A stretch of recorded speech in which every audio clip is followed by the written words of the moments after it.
Hail, hail, the Celts are here, and what the hell do we care now? Jota seems like he's gone. He's away to Saudi Arabia, and we're going to be getting a big bag of money for him.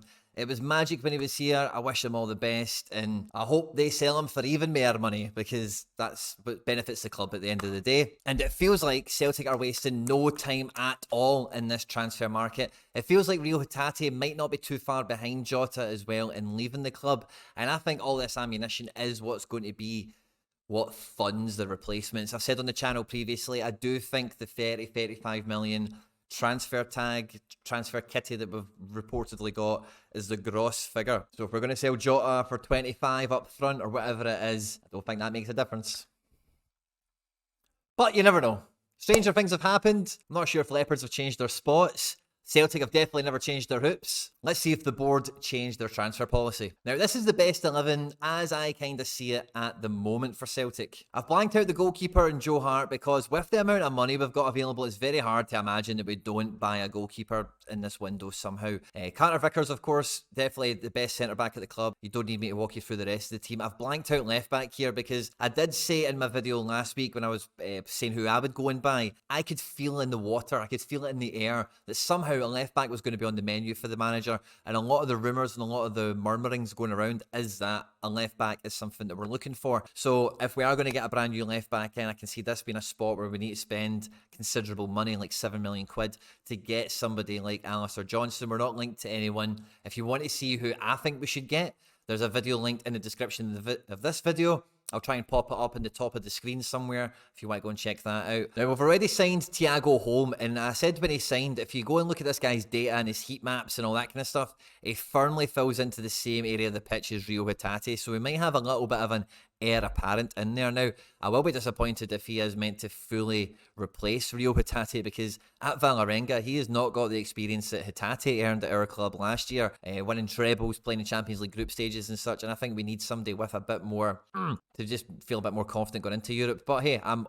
always open to being pleasantly surprised by these types of things. I think McGregor, I think his position in the team is nailed on, and it's just a matter of where in midfield it will be for him as well. But we're strongly linked to wonder kid midfielder Fabian Rieder, the Swiss international. Looks to be coming in for about 15 million quid or something, and if reports are to be believed, and if you read this guy's write-ups and check his stats out, he could be a little bit of everything for us. He's really good. If you look at the highlight reel, good two-touch, very similar to Hatate and how he can turn a crowd into an open position and play a ball for somebody else. So maybe he's the heir apparent along with Thiago Holm into the Hatate position. It still does beg the question about what we're going to do with Tomoki Iwata, who we've now signed permanent. I think it was an obligation to buy, but that has now been sealed. So that'll be interesting. Reports as well do say that things like McCarthy, Turnbull, they are going to be released. They're going to be sold on to free up some wage space, as well as, maybe even a couple of quid for the transfer fee, depending on how they go about. Maybe James McCarthy will go to Saudi Arabia. That would be something else, wouldn't it? I'm very nervous over O'Reilly, to be honest with you. I think he will be amazing under Rodgers, which is the main reason I'm nervous.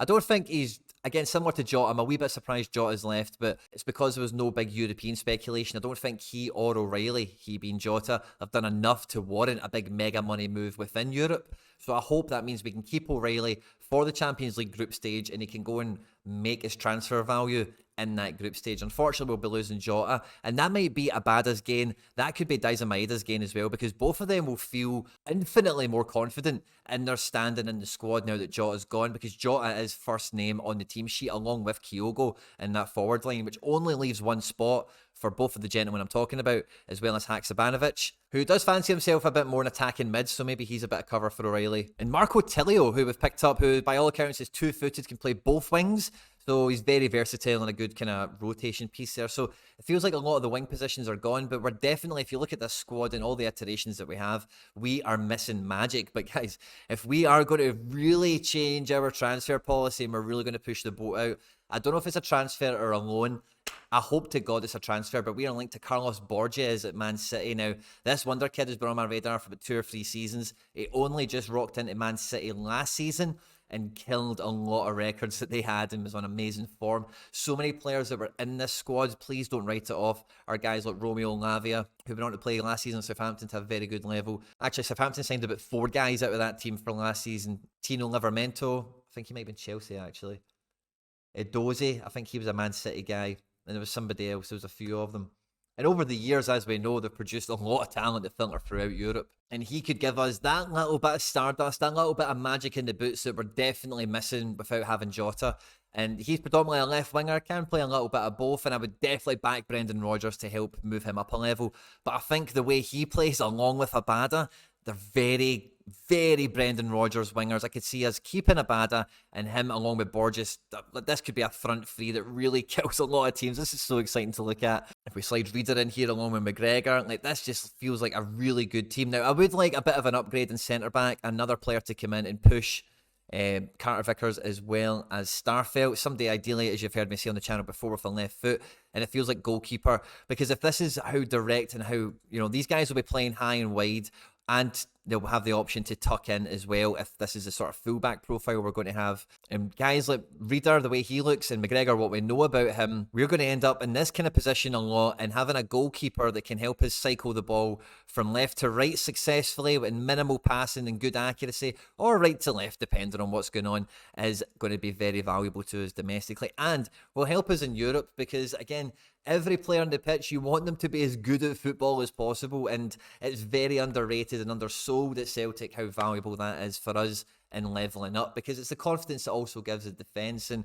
for where we're at the moment, we've got the potential to build a really strong defensive backbone here, depending on the quality of left back we get, and depending on what happens with Starfelt and Vickers. But we're so close to having an absolute apex team here. We've got a great team, and it's hard to make the team better when you're selling your best players. But I think the way this Rieder and Holm look, I think both of them, I would take my chances on them being as good as Hatate in terms of at least what they can put out for us, never mind overall potential of their career or whatever. And this Carlos Borges has got a much higher ceiling on his potential than what Jota did when he arrived. So, you know, this could be like a Paddy Roberts, Jota kind of hybrid situation, if you like, you know. So good fun. Kyogo's here for the good times. He's here for a long time.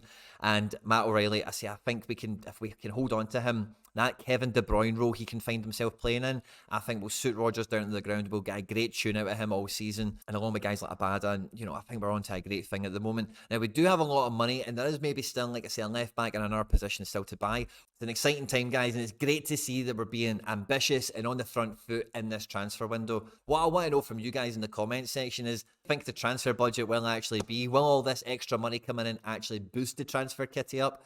I'm not as convinced. If you want to see that video I mentioned earlier about all the players I said I would buy with the transfer budget we've got, that's on screen now for you. Don't forget to subscribe, and we'll catch you on the next one.